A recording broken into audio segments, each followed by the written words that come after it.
in WAIS out of Nelsonville, Ohio, and it's just wonderful to have you on this AM station. You're blasting out over really 3 states, Ohio, West Virginia, and up into the eastern part of Pennsylvania.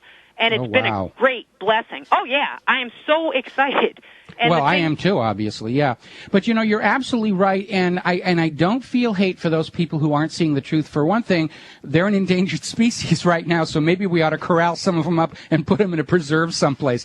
But in all seriousness, what's going on here, it isn't so much the docility training. That's definitely a big part of it. I mean, our schools are not about education.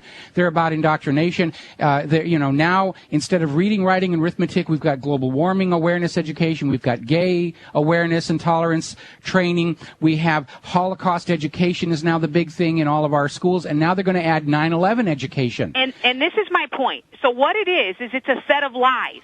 And they're putting these, and the thing is, you wonder why children don't respect their parents. You're sending your child out. You're saying, listen to this expert. The expert's lying to them when they're not taking, you know, when anything happens to them and the mom and dad cannot protect them from what's going on there. You know, the kids start losing respect for their moms and dads. They're like, well, I look and I can see the truth, and you're telling me something different, but I'm the kid, so I have to do what you say, but what you're saying is not true.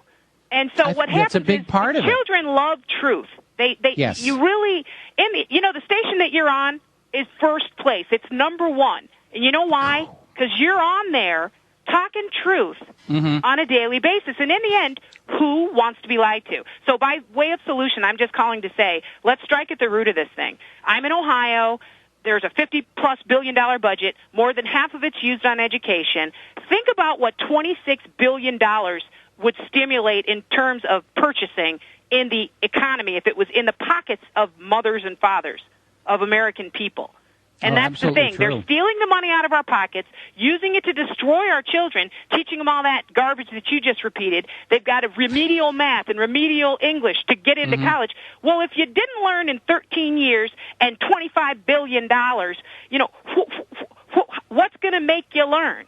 And the answer is you got to get these children out of these schools.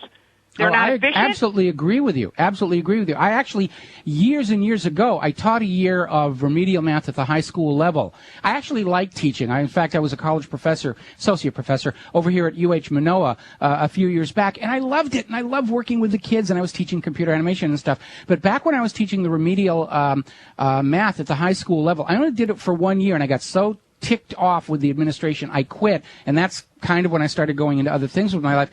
And the idea was that we were there to give all of the kids a minimum education so that they were all educated equally. Yes. The kids who didn't want to learn at all weren't learning enough, and the kids who really did want to learn were being completely neglected. In fact, I almost lost my job by setting up a little lunchtime club where the kids who wanted to learn how to use a slide rule, which is telling you how long ago this happened, where the kids who wanted to learn how to use a slide rule would come in and we'd go over how to use a slide rule because it wasn't covered in the normal curriculum there at the high school.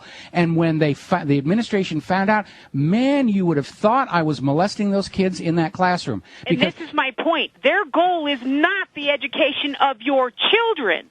This is my point. When you're getting hammered, when you're going over and above to get the job done, that's a bad thing. But when you sit around and whine and complain, then that's, we need to all work together. We need, and yap and flap your gums, and the time goes by. The thing that I'm saying to people is you don't need to wait for George Bush or Obama or any of these wicked people to start doing right. Now, I'm not saying that they know that they're doing wrong. When I was a Democrat socialist, because that's basically what I was a very good human being with a good heart. I just didn't know any better. So what I'm saying to you is you don't need to wait for people that are doing wrong to do the right thing. You need to do the right thing yourself. Yes, walk on very out much of it, so. and that's where the power is. People keep saying, speak truth to power. No.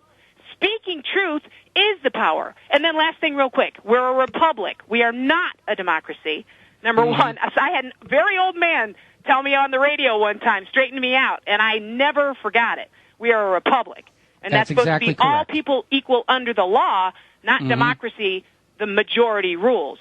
And I really appreciate your time. I won't take any more because I know there's other people, but I really appreciate everything that you're doing. I so love that you sit and have a conversation, and we really can get to the bottom of some things where we can have some power and stop feeling so impotent And I'll tell you the last thing real quick.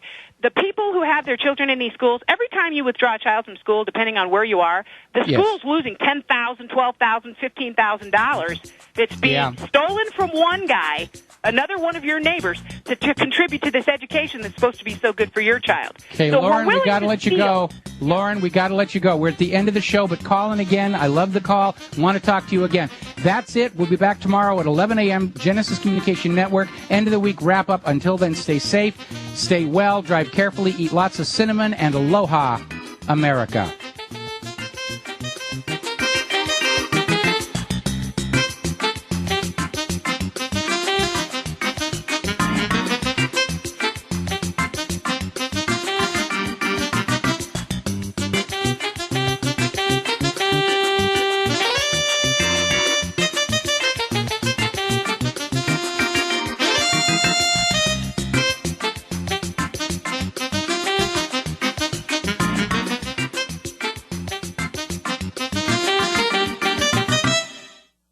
It's no secret that Genesis Communications Network depends on listeners like you. Now you can do even more to hear Genesis shows in your area. Simply call your local radio stations and tell them about your favorite GCN programs. It's easy. Log on to gcnlive.com or call us toll-free 877-807-4048. Make a difference. Call your local stations and contact us through affiliate relations at gcnlive.com or call 877-807-4048. Call today.